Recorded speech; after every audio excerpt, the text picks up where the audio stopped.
Connecting your USB wireless adapter is as easy as 1, 2, 3. Step 1.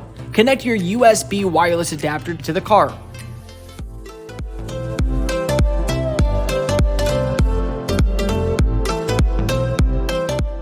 Step 2. Go to your phone's Bluetooth settings and click on CarPlay Box. Step 3. Once connected, make sure you allow pairing, syncing, and CarPlay use.